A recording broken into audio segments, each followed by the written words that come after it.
ఇటీవలి కాలంలో బర్రెపాలు ఆవు పాలు కంటే గాడిద పాలే మంచివని ప్రచారం సాగుతోంది. గాడిద పాలతో ఇమ్యూనిటీ పవర్ పెరుగుతుందని ప్రచారం చేస్తున్నారు. గాడిద పాలలో పోషక విలువలకు కొదవలేదని జోరుగా ప్రచారం చేస్తున్నారు. మామూలుగా బర్రెపాలు లీటర్కు 70 రూపాయల వరకు ఉండే అవకాశం ఉంటుంది. కానీ గాడిద పాలు లీటర్ ఏకంగా 1600 రూపాయలంటూ తమిళనాడుకు చెందిన ముఠా ప్రచారానికి తెరలేపింది. దీంతో పలువురు గాడిదలను పెంచేందుకు కూడా సిద్ధమయ్యారు.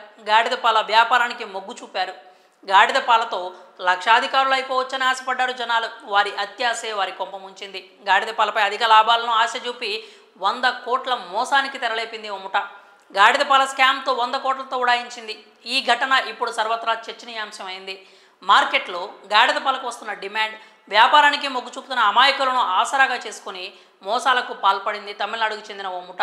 పూర్తి వివరాల్లోకి వెళ్తే, తమిళనాడుకు చెందిన బాబు ఉలగనాథం, గిరి సుందర్, సోనికారెడ్డి, బాలాజీ, డాక్టర్ రమేష్ కుమార్ అనే 5గురు 2022లో ముఠాగా ఏర్పడి డాంకీ ప్యాలెస్ పేరుతో ఓ సంస్థను ఏర్పాటు చేశారు.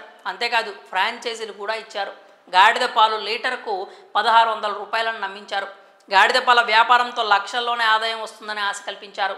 తెలంగాణ, ఏపీ, తమిళనాడు, కర్ణాటక, మహారాష్ట్ర రాష్ట్రాల్లో పలువురికి గాడిదలను అంటగట్టారు. ఒక్కో పాడి గాడిదను 80,000 రూపాయల నుంచి 1,50,000 వరకు రైతులకు అమ్మారు. అంతేకాదు సెక్యూరిటీ డిపాజిట్ కింద ఒక్కొక్కరి నుంచి 5 లక్షలు వసూలు చేశారు. పాలను కూడా తామే సేకరిస్తామని, లీటర్కు 1600 చెల్లిస్తామని ఒప్పందం కుదుర్చుకున్నారు. తరువాత 3 నెలల పాటు నమ్మకం కలిగించేలా డబ్బులు చెల్లించారు.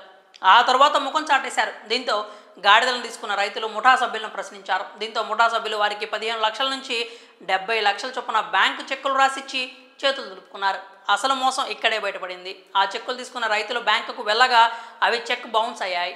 అప్పుడు రైతులు తాము మోసపోయామని గ్రహించారు. ఏకంగా 400 మంది రైతులు మోసపోయినట్లుగా తెలుస్తోంది. ఒక్కో రైతు 30 నుంచి 50 గాడిదలను కొనుగోలు చేశారు. అంటే సుమారుగా 30 లక్షల నుంచి 50 లక్షల దాకా పెట్టుబడి పెట్టారు. తెలుగు రాష్ట్రాల్లో 100 కోట్ల దోపిడీ జరిగినట్లు తెలుస్తోంది. అన్ని రాష్ట్రాల్లో కలిపి 100 కోట్లలో మోసం జరిగి ఉంటుందని అంచనా వేస్తున్నారు. మోసపోయిన రైతులు చెన్నైలో డాంకీ ప్యాలెస్ ఫ్రాంచైజీ గ్రూప్ సభ్యులు తమను నమ్మించి నిలువునా మోసం చేశారంటూ తీవ్ర ఆవేదన వ్యక్తం చేస్తున్నారు. సోషల్ మీడియాలో చేసిన ప్రచారం నమ్మి ముఠా సభ్యులను సంప్రదించామని బాధితులు చెప్తున్నారు.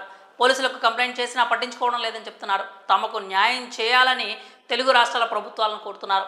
ఈ వ్యవహారంతో దురాశ దుఃఖానికి చేటు అన్న వ్యాఖ్యలు మరోసారి రుజువయ్యాయి. మరి గాడిద పాల స్కామ్తో 100 కోట్ల మోసానికి పాల్పడిన ఘటనపై మీ అభిప్రాయాన్ని కామెంట్స్ రూపంలో తెలియజేయండి.